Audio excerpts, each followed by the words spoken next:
हमारे सातों बार 7 देवी देवताओं को समर्पित है, जिसमें रविवार सूर्यदेव तथा उनके संपूर्ण परिवार, सोमवार चंद्रदेव व शिव भगवान, मंगलवार मंगलदेव तथा उनकी धरती माता, बुधवार बुधदेव व गणेश जी, गुरुवार गुरुदेव बृहस्पति व विष्णु भगवान, शुक्रवार शुक्र ग्रह एवं लक्ष्मी माता, शनिवार शनिदेव व हनुमान जी का होता है। आप गौर करेंगे तो पाएंगे कि धन धर्म, घर में शांति, विद्या बुद्धि बल और संसार की हर वस्तु जिसकी हमें कामना रहती है और इस संसार से हमारे जाने के पश्चात जो धर्म पुण्य हमारे काम आता है, वह सभी इन्हीं देवी देवताओं से हमें प्राप्त होता है। तो आइए इस संक्रांति से हम आरंभ करते हैं सातों वारों की कथा। वीडियो में अंत तक बने रहिए, वीडियो को बीच में छोड़कर कथा का निरादर मत करिए। वीडियो के अंत में मैं आपको कथा सुनने की विधि तथा उज्जमन का तरीका भी बताऊंगी। तो कथा का आरंभ हम इस श्लोक से करते हैं, जिसमें सभी ग्रहों का स्मरण हो जाता है।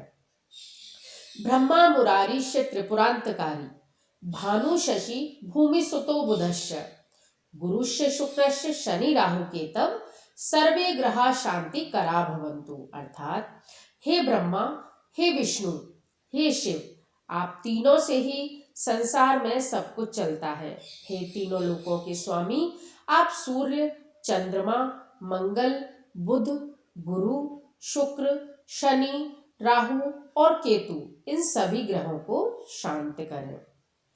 तो सातों बारों का आसरा, भरियो पियर और सासरा। इसके साथ ही हम विनायक भगवान का स्मरण करते हुए बोलिए मंगल देव की जय, बोलिए धरती माता की जय। पवन तनय बल पवन समाना, बुद्धि विवेक विज्ञान निधाना।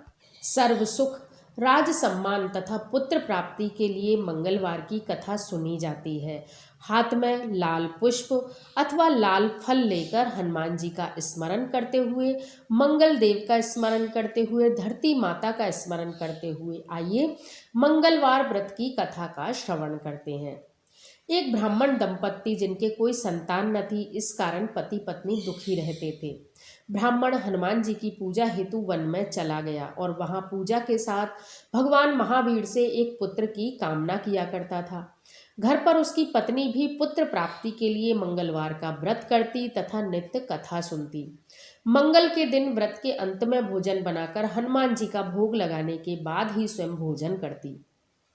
एक बार कोई व्रत आ गया जिसके कारण ब्राह्मणी भोजन न बना सकी और हनुमान जी को भोग भी न लगा सकी। वह अपने मन में ऐसा प्रण करके सो गई कि अब अगले मंगलवार को हनुमान जी का भोग लगाकर ही अन्न ग्रहण करूंगी। वह भूखी प्यासी 6 दिन पड़ी रही। मंगलवार के दिन उसे मूर्छा आ गई। हनुमान जी उसकी लगन और निष्ठा देखकर अत्यंत प्रसन्न हो गए।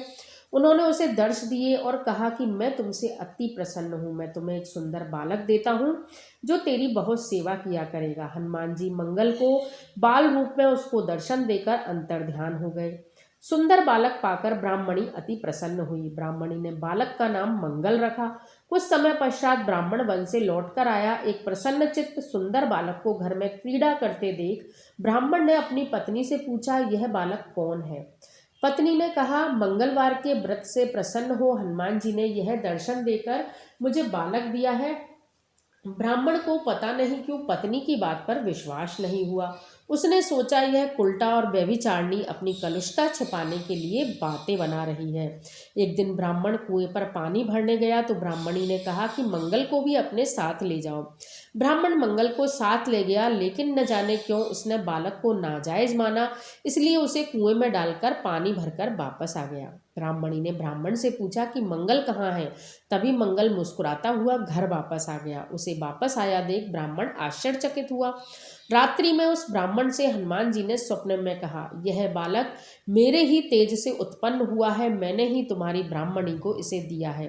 अपनी पत्नी को उल्टा सीधा कहना बंद करो। मैं तुम्हारी पूजा तथा तुम्हारी पत्नी के व्रत तथा कथा सुनने से प्रसन्न हुआ हूँ। इस बालक को अपनाओ। ब्राह्मण ये सत्य जानकर हर्षित हुआ। इसके बाद वह ब्राह्मण दंपति सदैव मंगलवार का व्रत रखते, कथा सुनते तथा जीवन को आनंद पूर्वक व्यतीत करने लगे।